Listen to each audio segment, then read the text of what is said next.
नमस्कार साथियों, एक बार पुनः स्वागत है।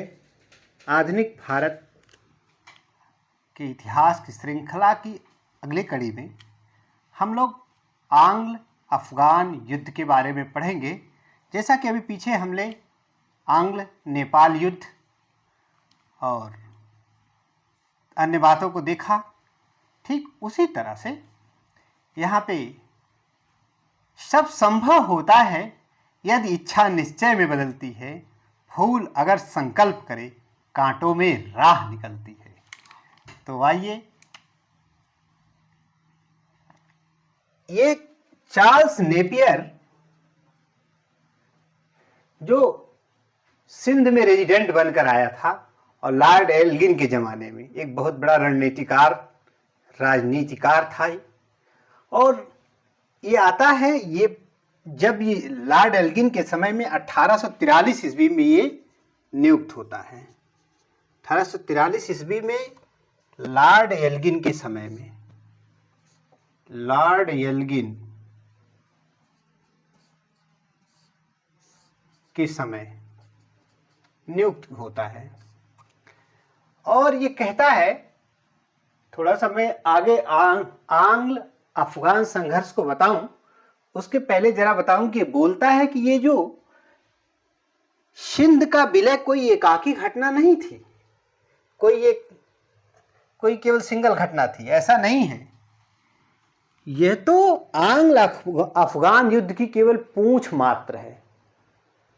इसके पहले बहुत सारी घटनाएं घटित हो चुकी थी, ये केवल पूंछ मात्र है। चार्ल्स नेपियर ने इस तरह की टिप्पणी की। तो जो हम लोग आंग्ल अफगान युद्ध के बारे में पढ़ेंगे, इस संघर्ष में 3 संघर्ष हुए कुल। पहला 1839 से लेकर 43 तक, जब अफगानिस्तान का शासक था दोस्त मोहम्मद, और उस समय लॉर्ड एल्गिन ही गवर्नर जनरल था।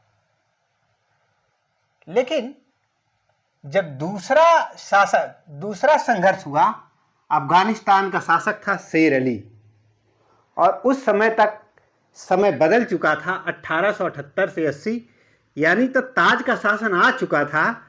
भारत शासन अधिनियम 1858, उस समय गवर्नर जनरल का पद समाप्त करके वायसराय के पद का सृजन कर दिया गया था। तो वायसराय लॉर्ड लिट्टन के ज़माने की बात है। उस समय अंग्रेज विजयी होते हैं, जबकि पहले युद्ध में पहली बार जब संघर्ष होता है दोस्त मोहम्मद से, तो अंग्रेज हार जाते हैं और दूसरे में जीतते हैं। तीसरा होता है 1919 से 21 के बीच संघर्ष चलता है आंग्ल और अफगानों के बीच। उस समय शासक था अमानुल्लाह खां, अफगानिस्तान का शासक अमानुल्लाह खां था, और उसमें भी अंग्रेज जीत जाते हैं।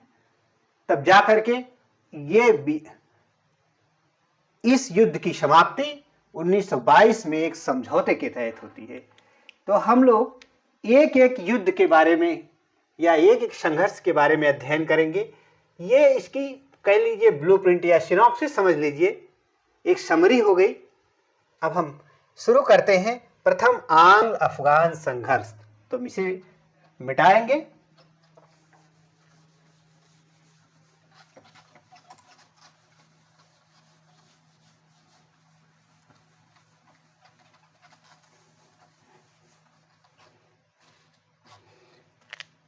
प्रथम आंग्ल अफगान संघर्ष।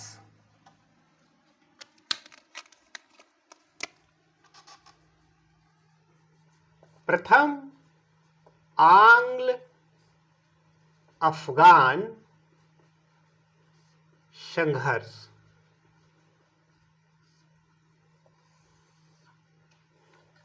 जैसा कि हमने चर्चा पहले किया कि उस समय अफगानिस्तान का जो शासक था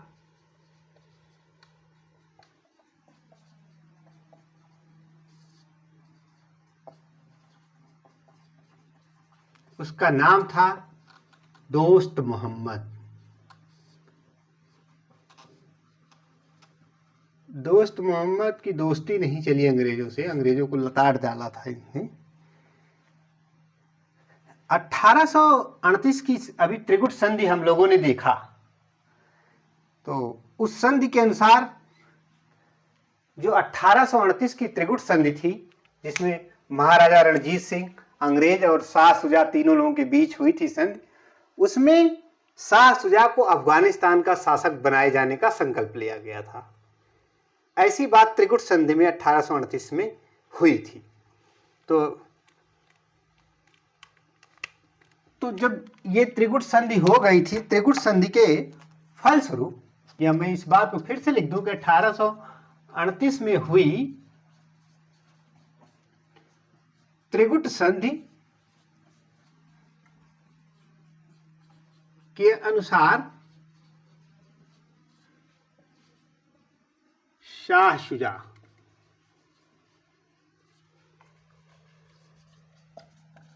को अफगानिस्तान का शासक माना गया।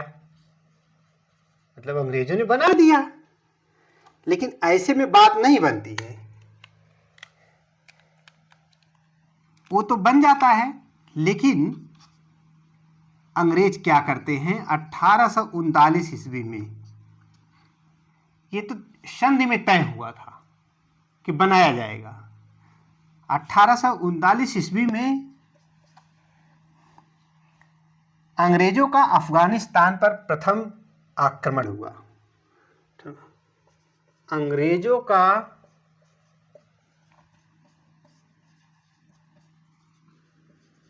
अफगानिस्तान पर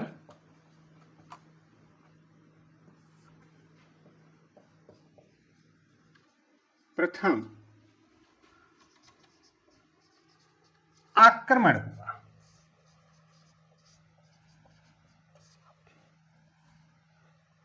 और दोस्त मोहम्मद पराजित होता है। दोस्त मोहम्मद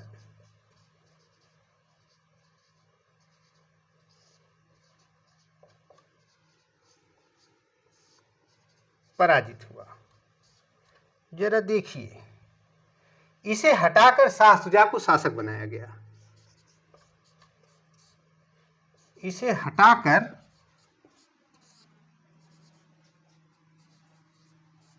शाह शुजा को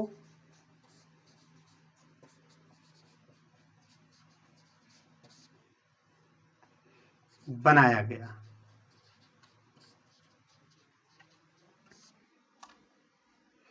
अब जब चूंकि त्रिगुट संधि में कह ही दिया गया था कि शाह शुजा को हम शासक बनाएंगे, और जब शाह शुजा को शासक बना दिया गया, तब होता है कि अफगानों ने विद्रोह कर दिया। और जब अफगानों ने विद्रोह कर दिया तो शाह शुजा सहित तकरीबन 6000 अंग्रेज मारे गए। शाह शुजा भी मारा गया और अफगान मतलब अंग्रेज भी मारे गए। तो इस बात को जरा सा ऊपर से हम लिखते हैं, क्योंकि त्रिगुट संधि में यह संकल्प लिया गया था कि हम लोग मिल करके शाह शुजा को बनाएंगे। और शाह शुजा ने भेंट किया था कोहिनूर हीरा रणजीत सिंह को। अब ये नादिर शाह का पोता था। अच्छा, जब दोस्त मोहम्मद को पराजित करके अंग्रेज जो है यहाँ पर शाह शुजा को शासक बना देते हैं, तब एक घटना घटित होती है। अफगानों ने विद्रोह किया, कहा कि हम इन्हें राजा नहीं मानते। अफगानों, बड़े लड़ाके होते थे अफगान, आज भी अफगानी पठान बड़े लड़ाके होते हैं। अफगानों ने विद्रोह किया।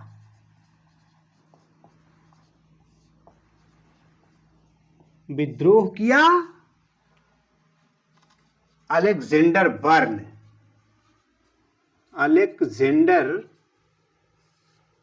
बर्न जो रेजिडेंट रहता था दरबार में, वह शाह शुजा समेत, जिसे राजा बनाया गया था, शाह शुजा समेत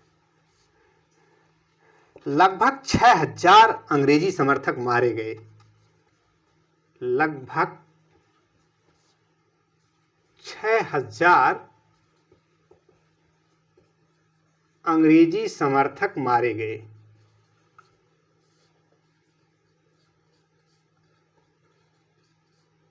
अब देख लीजिए, अब शाह शुजा को मारकर दोस्त मोहम्मद पुनः अफगानिस्तान का शासक बना। जिस दोस्त मोहम्मद को इन लोगों ने हरा करके शाह शुजा को शासक बना दिया था, और वहां की जनता अफगान विद्रोह कर देते हैं, अलेक्जेंडर बर्न को मार डालते हैं और शाह शुजा को भी मार डालते हैं, और साथ ही में जो अंग्रेजों के समर्थक थे 6000 अंग्रेजी समर्थकों को मार डाला। इस प्रकार शाह शुजा को मार करके दोस्त मोहम्मद पुनः अफगानिस्तान का शासक बना। तो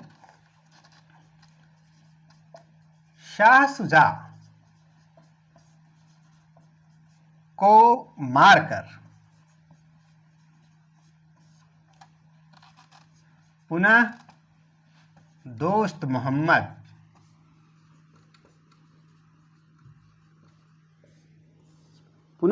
मोहम्मद अफगानिस्तान का शासक बना।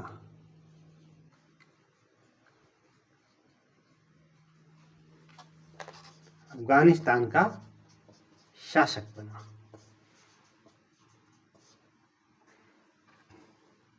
अब क्या हुआ, इससे तो पता चल गया ना कि अंग्रेज हार गए, क्योंकि अंग्रेज तो शाह शुजा की ओर से ही थे।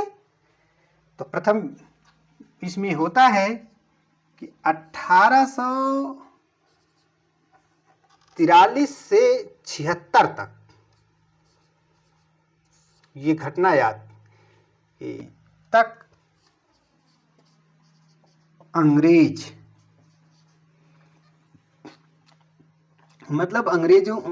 अंग्रेजों ने अफगानिस्तान के प्रति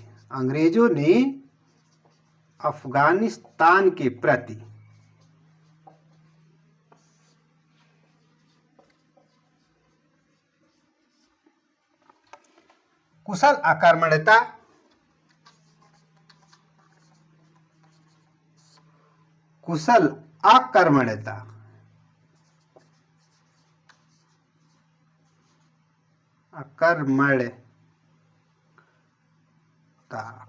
अकर्मण्यता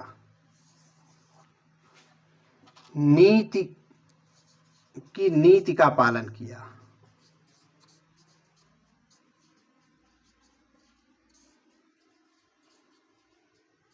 कहने का मतलब, इधर की तरफ अब अंग्रेज थोड़ा ध्यान अपना हटा लेते हैं कुछ समय के लिए।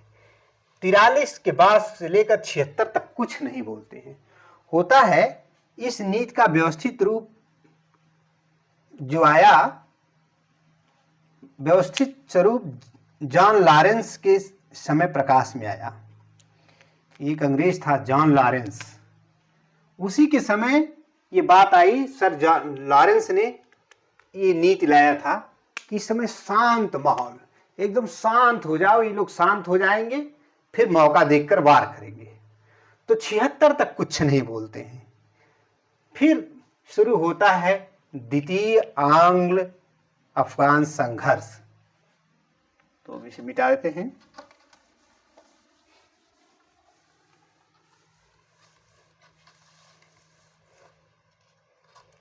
द्वितीय, यहां प्रथम से अब हो गई द्वितीय आंग्ल संघर्ष। 2 साल तक चला, 78 से लेकर 80 तक। द्वितीय, ये है 1878 से लेकर के 1880 ईस्वी तक। अब क्या होता है जरा इसमें देखें। उस समय जो अफगानिस्तान का शासक था,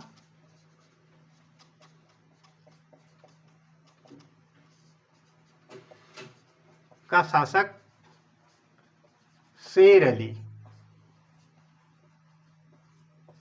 पहली बार तो दोस्त मोहम्मद था, दूसरी बात शेर अली। और जब 1878 लग गया, यानी 1858 के बाद तो वायसराय बनने शुरू हो गए। तो वायसराय बनकर आया लॉर्ड लिट्टन। तो वायसराय लॉर्ड लिट्टन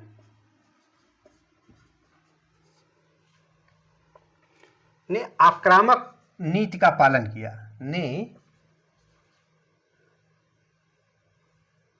आक्रामक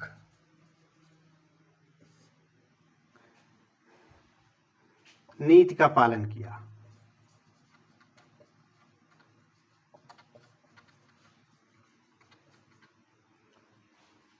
लॉर्ड लिट्टन ने शेर अली को पत्र लिखा। लॉर्ड लिट्टन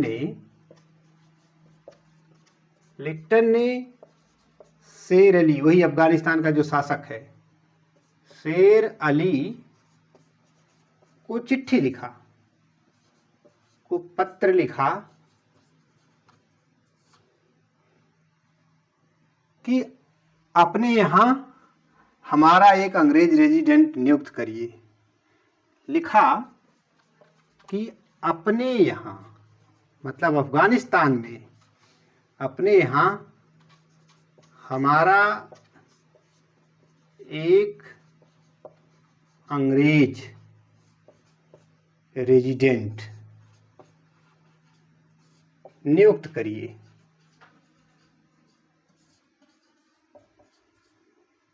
देखिए कैसे अंग्रेज कार्य करते थे।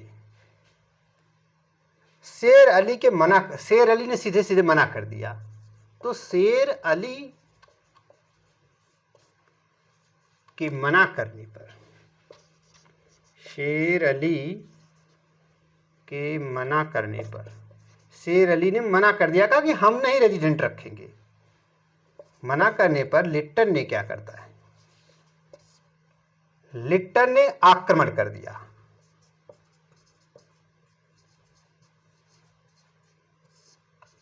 लिट्टन ने आक्रमण कर दिया और शेर अली पराजित हुआ। और शेर अली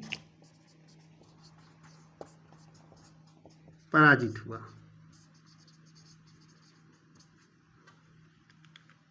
जब अफगानिस्तान का शासक शेर अली था, उस समय भारत का वायसराय बनकर आया था लॉर्ड लिट्टन।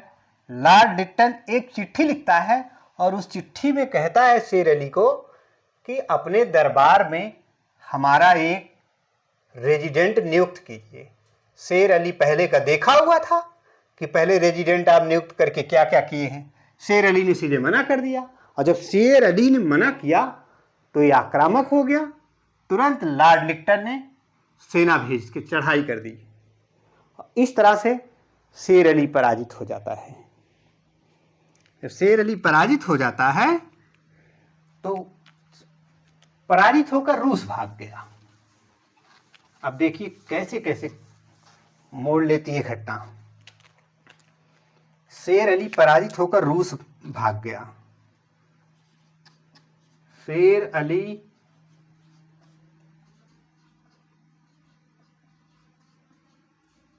पराजित होकर रूस भाग गया।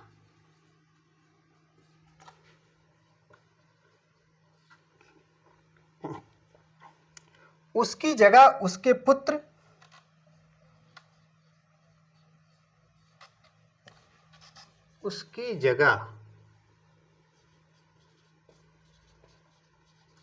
पुत्र मतलब शेर अली के पुत्र याकूब खां को अंग्रेजों ने शासक बनाया। पुत्र याकूब खां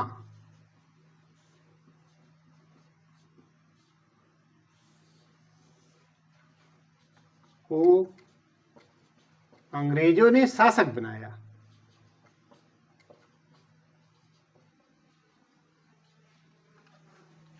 क्योंकि चल भाई तू भाग गया, तेरे बेटे को यहां हम शासक बनाते हैं और अपनी वाली करवाएंगे। अच्छा, इस दौरान क्या होता है कि याकूब खां द्वारा सहायक संधि की गई, जिसे गंडमक की संधि कही जाती है। याकूब खां द्वारा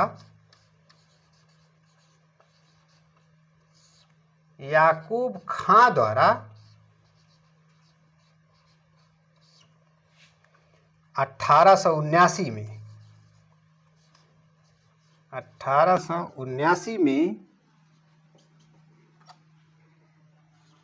गंडमक की संधि की गई। गंडमक एक स्थान है, गंडमक की संधि की गई।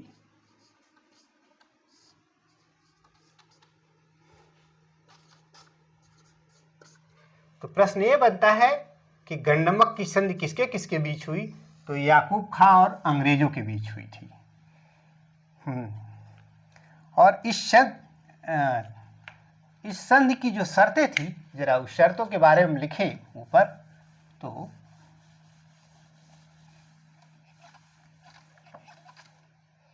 संधि का नाम है गंडमक की संधि। गंडमक की संधि और समय है 1879 ईस्वी। एक तरफ है याकूब खां,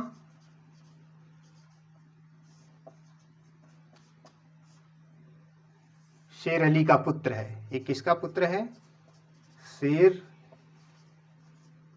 अली का पुत्र, जो कि शेर अली रूस भाग गया था। और एक तरफ अंग्रेज, और अंग्रेजों की तरफ से तो लिट्टन ने अपनी बात रखी ही थी। तो शर्तें क्या थी इस संधि की? शर्तें, संधि में शर्तें होती हैं। क्या शर्त थी? पहली बात की अंग्रेजों की अधीनता स्वीकार की। अंग्रेजों की अधीनता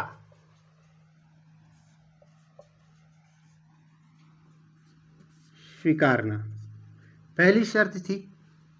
दूसरी, रेजिडेंट रखना स्वीकार किया। कहा कि चलिए आप अपना रेजिडेंट रखिए हमारे दरबार में, कोई बात नहीं। रेजिडेंट रखना स्वीकार किया।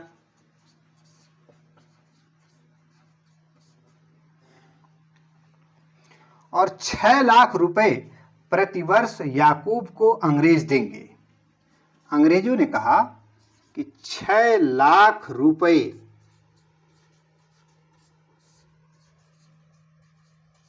प्रतिवर्ष याकूब को, दैट मीन्स याकूब खां को, अंग्रेज देंगे। अंग्रेज देंगे, ये शर्त में था। इस प्रकार भारत को पुनः प्राकृतिक सीमा प्राप्त हुई। यानी अब जो अफगानिस्तान अलग देश था, अब इस संधि के माध्यम से अफगानिस्तान भी ब्रिटिश भारत का हिस्सा बन गया। और लिट्टन ने दम्भपूर्वक कहा, जिस प्रकार हमने शेर अली की पिटाई की, अफगान लोग हमारी शक्ति देखकर हमसे और अधिक प्यार करेंगे। तो मैं इसे मिटाता हूं। जब शेर अली पराजित होकर रूस भाग गया तो लिट्टन दम्भपूर्वक कहता है, लिट्टन ने दम्भपूर्वक यानी घमंड पूर्वक कहता है, दम्भपूर्वक कहा, जिस प्रकार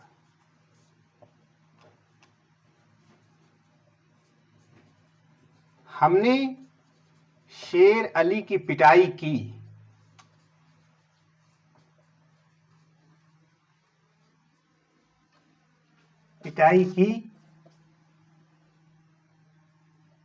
उससे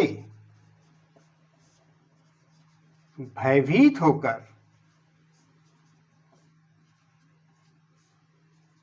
अफगान लोग हमसे और अधिक प्यार करेंगे, हमसे और अधिक प्यार करेंगे। ये इसका घमंड बोल रहा था लिट्टन का।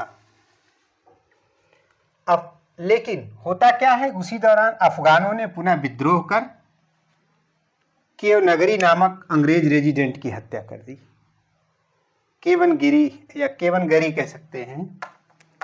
इसने तो घमंड पूर्वक ये बात कही कि अब क्या, अब तो अफगान हमसे इतने डर गए हैं को डर करके प्यार करेंगे। लेकिन होता क्या है, अफगानों ने पुनः विद्रोह कर दिया। अफगानों ने पुनः विद्रोह कर दिया। विद्रोह कर दिया, कहते नहीं बड़े लड़ाके हैं वो। विद्रोह कर दिया और विद्रोह कर जो अंग्रेज रेजिडेंट था एक, जिसका नाम था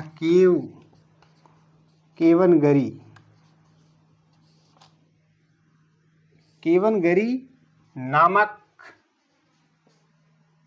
अंग्रेज रेजिडेंट की हत्या कर दी।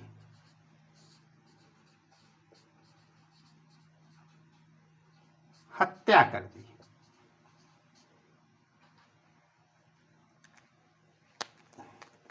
याकूब खान ने बहुत समझाने का प्रयास किया। यद्यपि याकूब खान जो राजा था ने बहुत समझाने का प्रयास किया,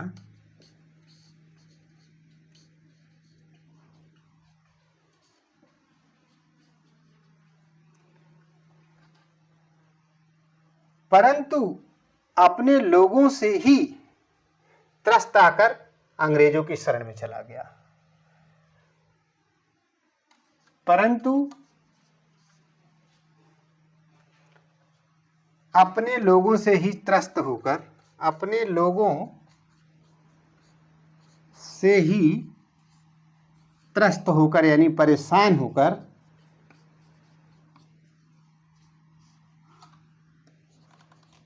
अंग्रेजों की शरण में चला गया।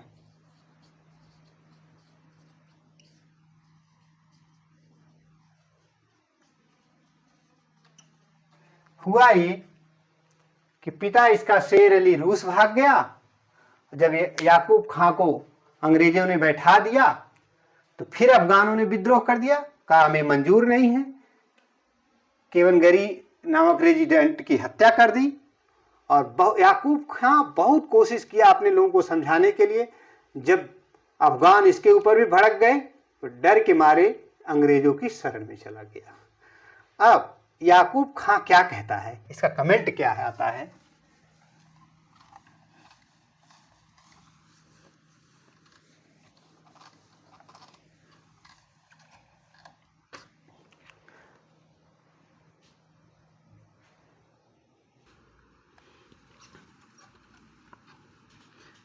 जब याकूब खां अपने ही लोगों से त्रस्त होकर जब भाग जाता है तो कहता है कि मैं अफगानिस्तान का राजा बनूं इतना त्रस्त होकर, इससे बेहतर है कि अंग्रेजों की शरण में जाकर घास छीलने वाला बन जाऊं।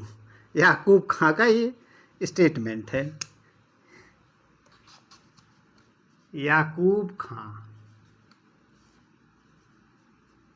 बाप का नाम शेर अली, बेटवा जो है ऐसा बोल रहा है। अफगानों पर शासन करने से अच्छा है, इनका स्टेटमेंट है, अफगानों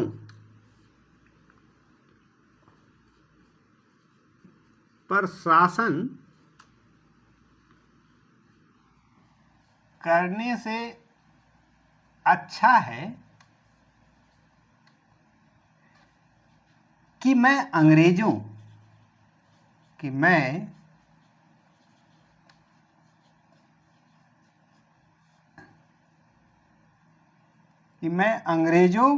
के यहाँ घसियारा बन जाऊं। मैं अंग्रेजों के यहाँ घसियारा बन जाऊं, मतलब घास छीलने वाला।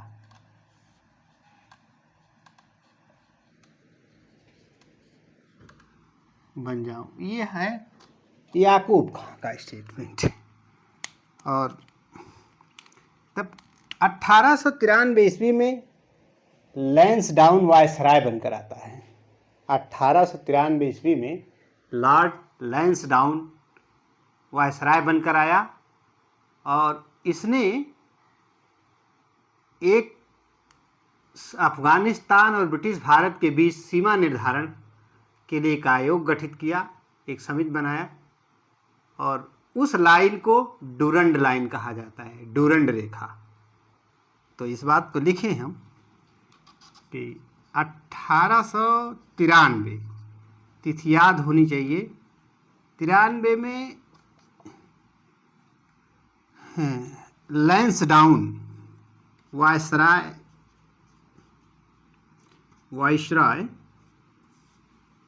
लैंसडाउन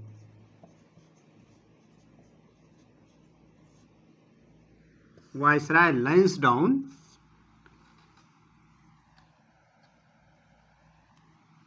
ने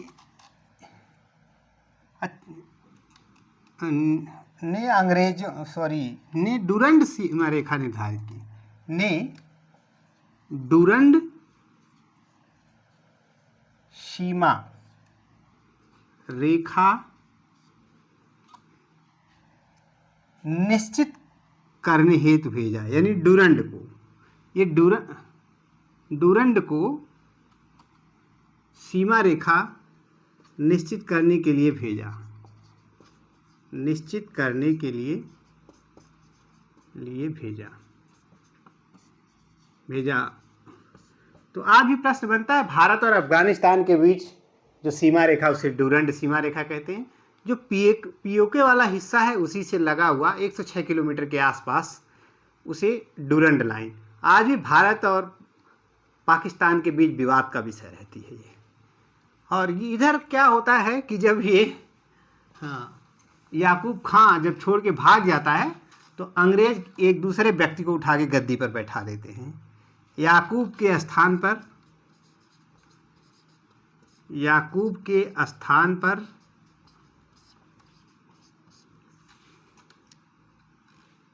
अब्दुर रहमान को अंग्रेजों ने शासक बनाया।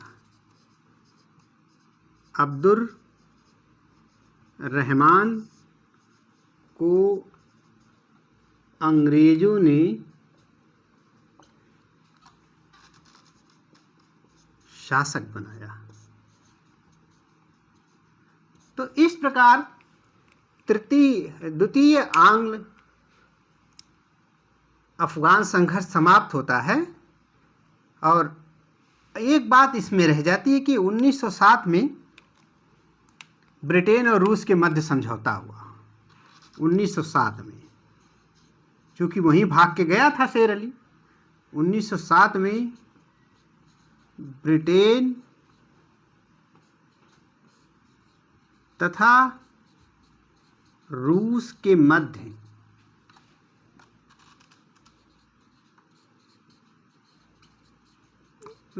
समझौता हुआ। इसके अनुसार अफगानिस्तान पर रूस ने ब्रिटेन के प्रभाव को स्वीकार लिया। इसके मतलब इस समझौते के तहत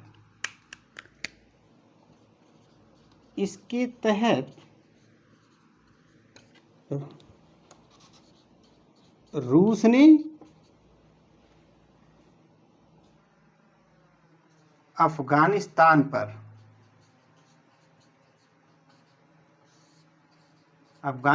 पर ब्रिटेन के प्रभाव को स्वीकार कर लिया का अब अफगानिस्तान पर ब्रिटेन का ही कब्जा है, इसने मान लिया।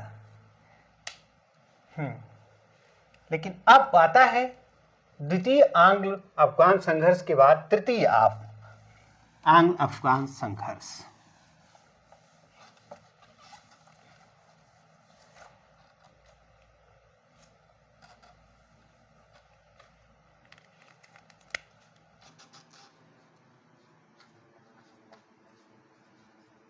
तृतीय आंग्ल अफगान संघर्ष 1919 से 21 के बीच होता है। इसके अनुसार क्या होता है कि तत्कालीन शासक अमानुल्लाह खां ने युद्ध शुरू किया। तत्कालीन अफगान शासक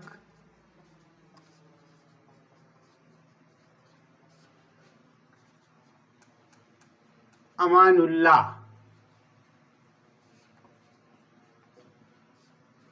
खां ने युद्ध शुरू किया। लड़ाई पहले यही शुरू करता है और शुरू किया तथा अंग्रेजों द्वारा पराजित हुआ। अंग्रेजों द्वारा पराजित हुआ।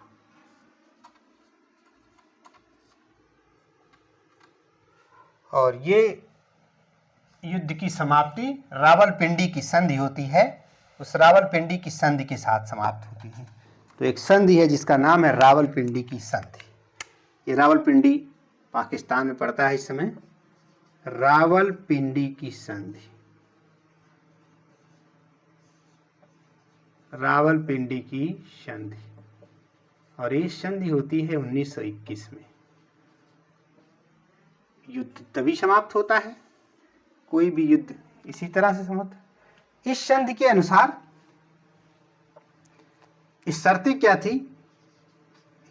हर संधि की अपनी कोई शर्तें हैं। इसके अनुसार अफगानिस्तान को विदेश नीति के मामले में स्वतंत्र कर दिया गया। अफगानिस्तान को विदेश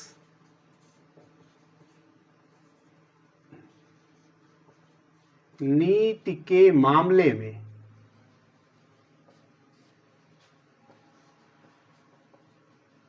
स्वतंत्र कर दिया गया।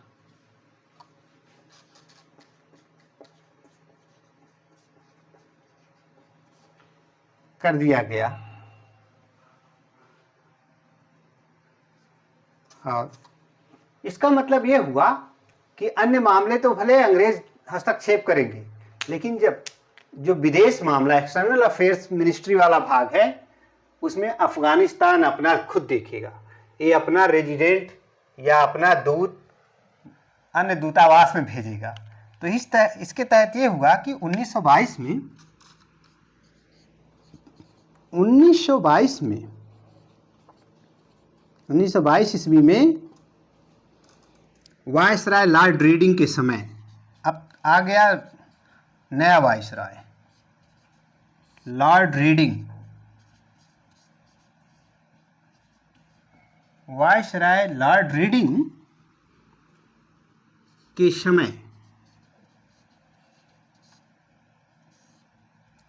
समय ब्रिटेन व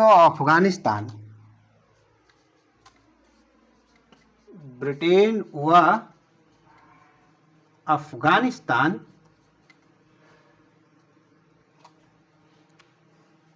में दूतावास बने, जिसे एम्बेसी बोलते हैं। दूतावास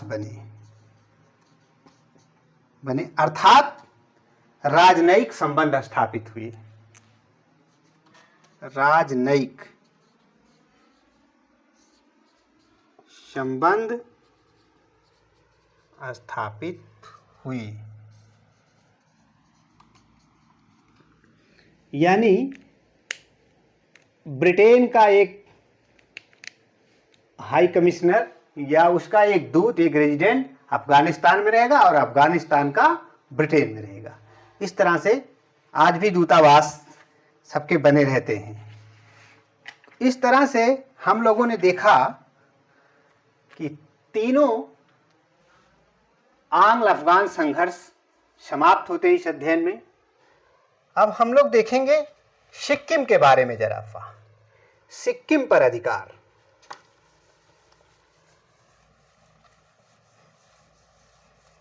हाँ, मैं बनाया था, उस मानचित्र की मदद से आप देख सकते हैं, क्योंकि यहाँ स्पेस थोड़ा सा कम है तो बार बार मानचित्र बनाने में दिक्कत होती है। सिक्किम पर अधिकार। अब अंग्रेज देखिए कैसे कैसे विस्तार करते हैं। अभी सिक्किम पर अधिकार, सिक्किम पर अधिकार।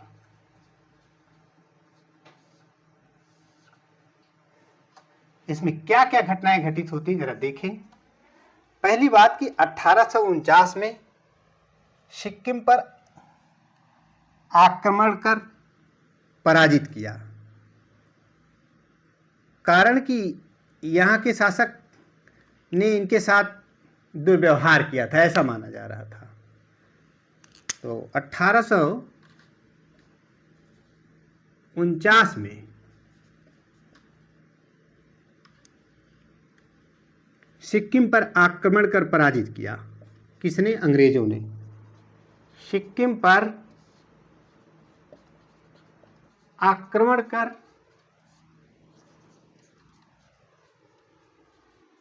पराजित किया।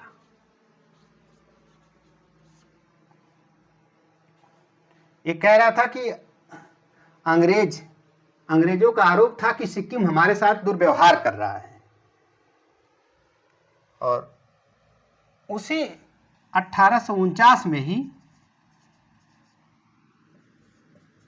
दार्जिलिंग पर, जो कि इस समय बंगाल का हिस्सा है, दार्जिलिंग पर अधिकार। दार्जिलिंग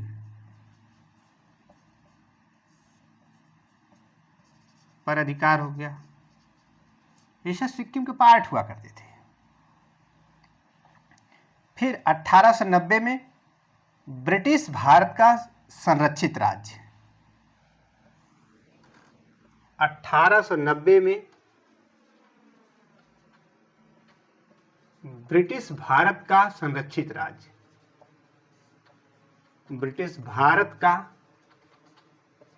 संरक्षित राज्य का दर्जा दे दिया कि अब होता यह है कि पहले अंग्रेजों ने क्या कहा कि सिक्किम के लोग हमारे साथ दुर्व्यवहार करते हैं और असम, नेपाल, भूटान अन्य लोगों से मिलकर के हमारे खिलाफ षड्यंत्र रचते हैं। तो इसने क्या किया कि अंग्रेजों ने अटैक किया और सिक्किम को मिलाया, लेकिन पूर्ण रूप से नहीं। 1890 में उन्हें संरक्षित कहा कि आप ब्रिटेन के ही संरक्षण में रहेंगे सिक्किम को। अभी सिक्किम भारत का हिस्सा नहीं बना है, आगे चलकर बनता है, कब बनेगा बताएंगे। और 1849 में दार्जिलिंग पर अधिकार कर लिया अंग्रेजों ने। लेकिन इंदिरा गांधी की सरकार थी। 1975 में सिक्किम भारत का 22वां राज्य बना। बदले में भारत, मतलब कहें कि 1975 की ही बात है, 1975 में सिक्किम स्वतंत्र भारत का, अब स्वतंत्र भारत का होगा, सिक्किम भारत का 22वां राज्य बना। संविधान पढ़ाते समय हम इस पर और डिटेल चर्चा करते हैं, लेकिन चूंकि ये इतिहास का विषय बस इतना ही। और वर्ष 2003 में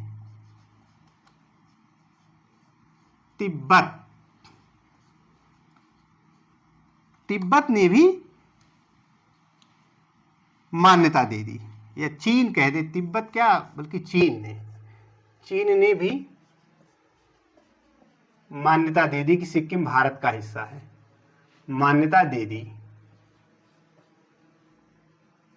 बदले में, लेकिन फ्री में नहीं। बदले में क्या लिया उसने? बदले में भारत ने तिब्बत पर चीन का अधिकार मान लिया। बदले में भारत ने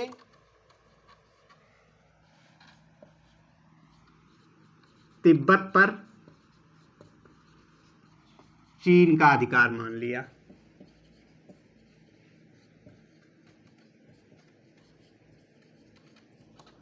तो इस तरह से चीन की कहानी यहां समाप्त होती है। अब हम लोग देखेंगे कि तिब्बत पर आक्रमण, तिब्बत पर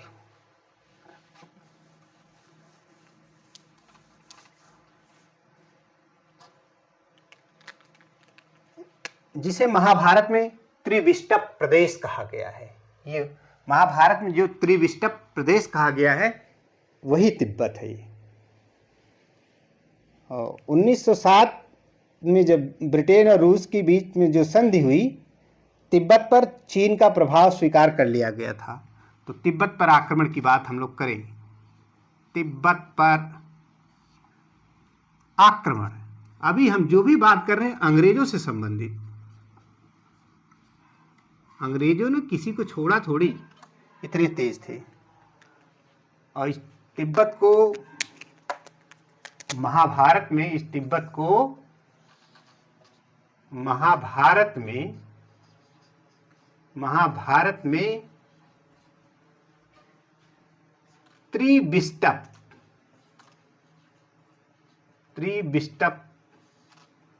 प्रदेश कहा गया।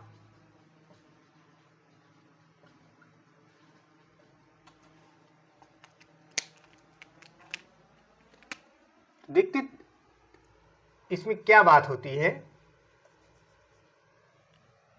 त्रिविष्टप प्रदेश कहा गया। तिब्बत की राजधानी जानते हम लोग,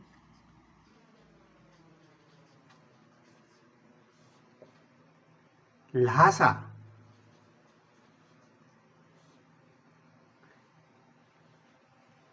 और यहाँ का जो धर्म गुरु होता है, धर्मगुरु और राजनीतिक मुखिया, उसे दलाई लामा कहते हैं। धर्मगुरु व राजनीतिक मुखिया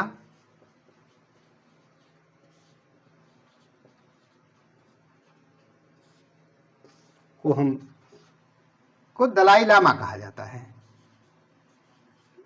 दलाई लामा था यहाँ का धर्मगुरु और राजनीतिक मुखिया, दलाई लामा तिब्बत का। और होता क्या है कि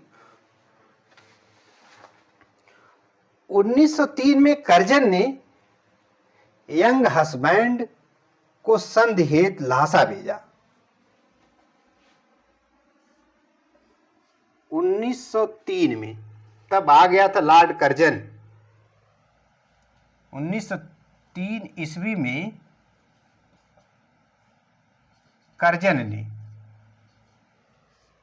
उस समय वायसराय लॉर्ड कर्जन था, कर्जन ने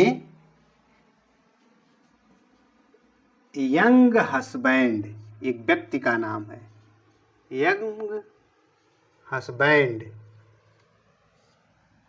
अभी नौजवान पति की बात न ले लें, को संधि हेतु ल्हासा भेजा। को संधि के लिए, संधि हेतु ल्हासा भेजा कि जाओ वहाँ के लामा से संधि की जाए, ऐसा उसने प्रस्ताव भेजा। और एक और बात यहाँ आती है, शिमला कन्वेंशन 1914 में हुआ था। Shimla convention, Shimla convention, Shimla convention, और ये समय है 1914 की। और इसी के तहत क्या हुआ था कि मैकमोहन रेखा तय की गई। मैकमोहन रेखा तय की गई।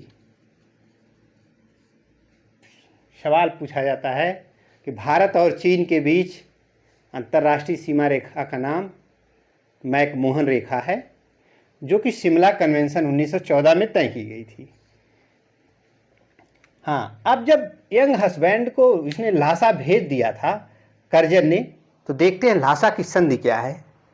इसको मिटाते हैं।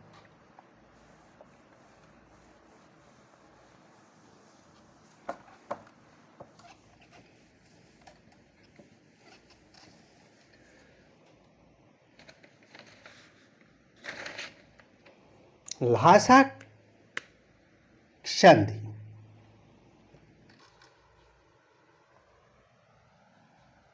तिब्बत की राजधानी ल्हासा, ल्हासा की संधि। ल्हासा की संधि 1904।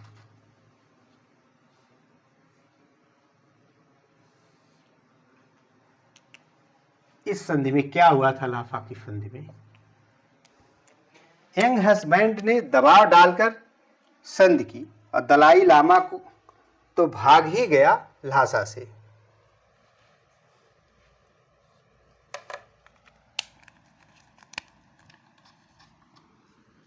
यंग हस्बैंड ने दबाव डालकर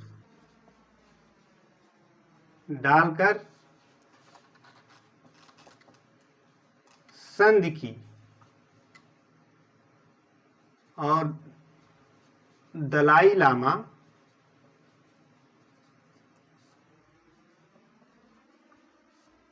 तो भाग ही गया। वहां से फरार हो गया दलाई लामा।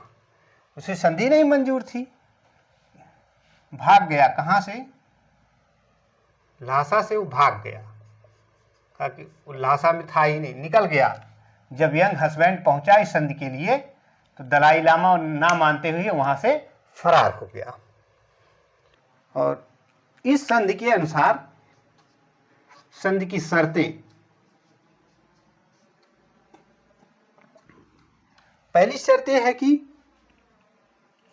चुंबी घाटी 75 साल के लिए ब्रिटिश भारत को मिल गई।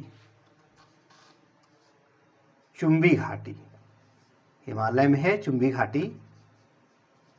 घाटी 75 साल के लिए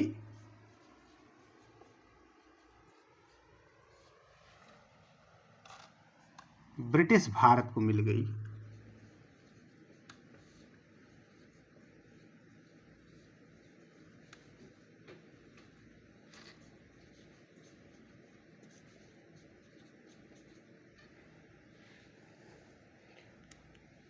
उनके व्यापारिक हाट माने बाजार अंग्रेजों के लिए भी खोल दिए जाएंगे।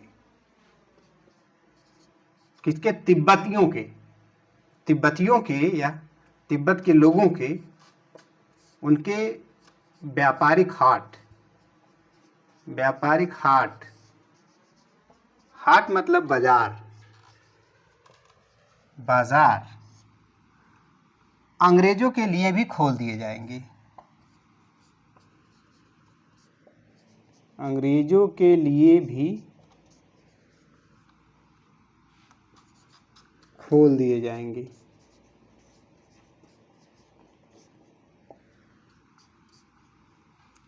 ये शर्त थी। तो इस प्रकार से तिब्बत की बात खत्म होती है। अब अंतिम शीर्षक हमारा बचता है। अब हम लोग आंग्ल वर्मा संघर्ष की बात करेंगे। इसमें भी 3 संघर्ष हुए। आज जो म्यांमार है वही पहले वर्मा हुआ करता था। इसकी राजधानी रंगून थी, फिर यांगून हुई, फिर अब इस समय नेपीटा है म्यांमार की राजधानी। तो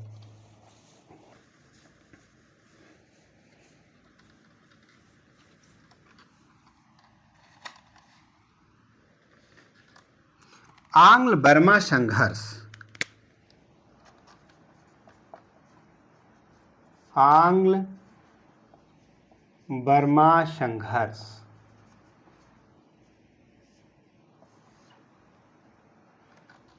तीन संघर्ष इसमें भी हुए थे। 3 बार संघर्ष किया था। तो कौन कौन सी इनमें जरा बातें हम लोग कर लें। इनमें जो कारण था, पूर्वी सीमा को सुरक्षित करना। क्यों संघर्ष हुआ था? कारण था पूर्वी सीमा को सुरक्षित करना। देखेंगे अगर भारत है तो जो यहाँ पे ये यहां से ये म्यांमार लगा हुआ है, ये तो पूर्वी सीमा को, ये म्यांमार है, इसको सुरक्षित करने के लिए। तो पूर्वी सीमा को सुरक्षित करना ये कारण था। ताकि अंग्रेज पूर्वी सीमा को सुरक्षित कर ले। लेकिन जो तात्कालिक कारण था, ये तो कारण उन्होंने बताया, तात्कालिक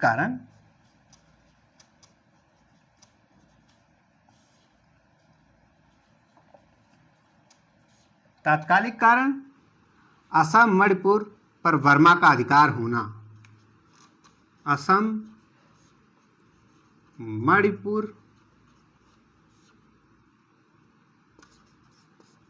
पर बर्मा का अधिकार होना। तो असम और मणिपुर में बर्मा का अधिकार हो गया था, इसलिए यहाँ युद्ध छिड़ना जो है अवश्यंभावी हो गया। तो अब पहला युद्ध शुरू होता है, प्रथम युद्ध।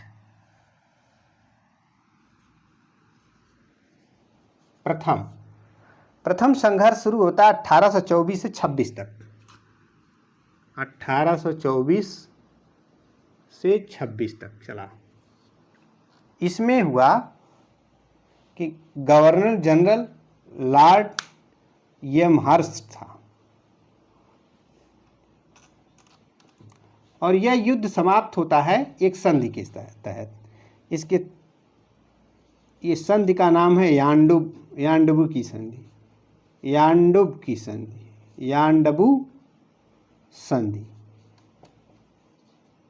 पहली लड़ाई जो है यांडबू संधि 1826 के तहत समाप्त होती है और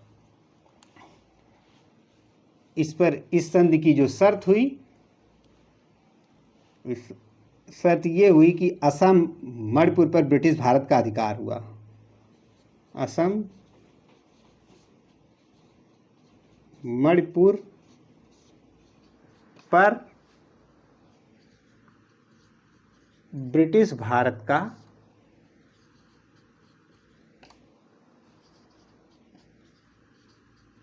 अधिकार हुआ। और एक बात और हुई कि दोनों में राजनयिक संबंध स्थापित हुए। मैं ये ऊपर लिख दे रहा हूँ, बर्मा और भारत में राजनयिक संबंध, मतलब दोनों जगह दूतावास खोले गए, राजनयिक संबंध स्थापित हुए। इस संबंध स्थापित, इस संधि की शर्तें हैं। पहली शर्त ये और दूसरी शर्त ये, और तीसरी शर्त रेजिडेंट रखना स्वीकार किया। रेजिडेंट रखना, दोनों ने अपने रेजिडेंट रखना।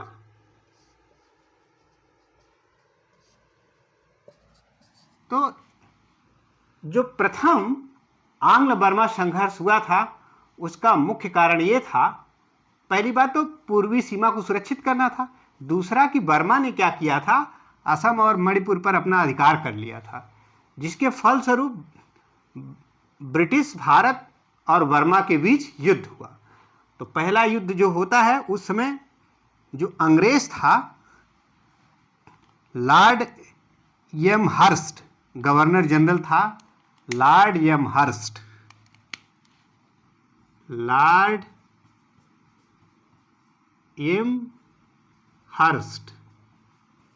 गवर्नर जनरल था, इसी के ज़माने में हुआ। और इस प्रकार प्रथम आंग्ल बर्मा संघर्ष समाप्त हुआ। और दूसरा देखते हैं हम, इसको मिटाना पड़ेगा।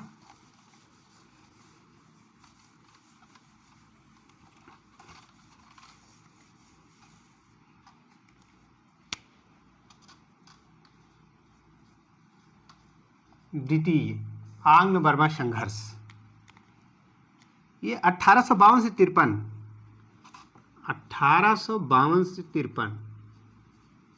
के बीच हुआ। और इस समय गवर्नर जनरल बड़ा चर्चित डलहौजी आ गया था, लॉर्ड डलहौजी। इतिहास में पढ़ा जाए तो मुझे लगता है सबसे अधिक बार इसका नाम लिया जाता है। अंग्रेजी सम्मान के लिए युद्ध किया, लोअर बर्मा पेगू पर अधिकार किया। इसने क्या किया, अंग्रेजी सम्मान के लिए, अपनी प्रतिष्ठा के लिए युद्ध किया। अंग्रेजी सम्मान के लिए युद्ध किया तथा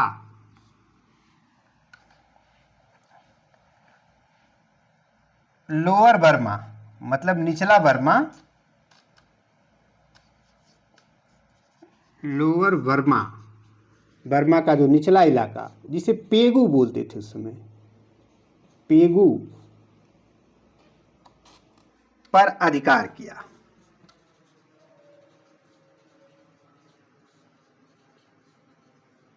इस प्रकार दूसरा भी समाप्त हुआ और तृतीय जो तीसरा है 1885 में तृतीय आंग्ल बर्मा संघर्ष।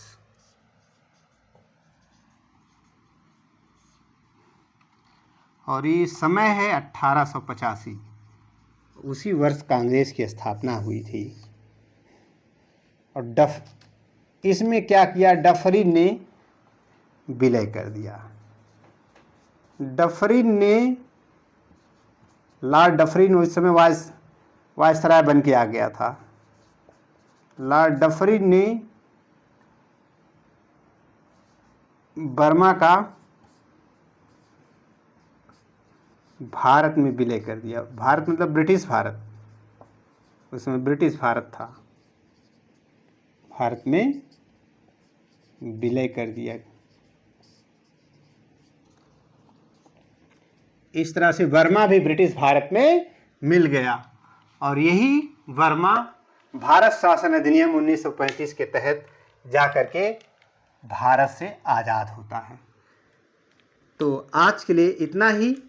हम लोग आधुनिक इतिहास की किसी खास बिंदु पर फिर से चर्चा अगले लेक्चर में करेंगे। तो आपका समय शुभ हो। नमस्कार।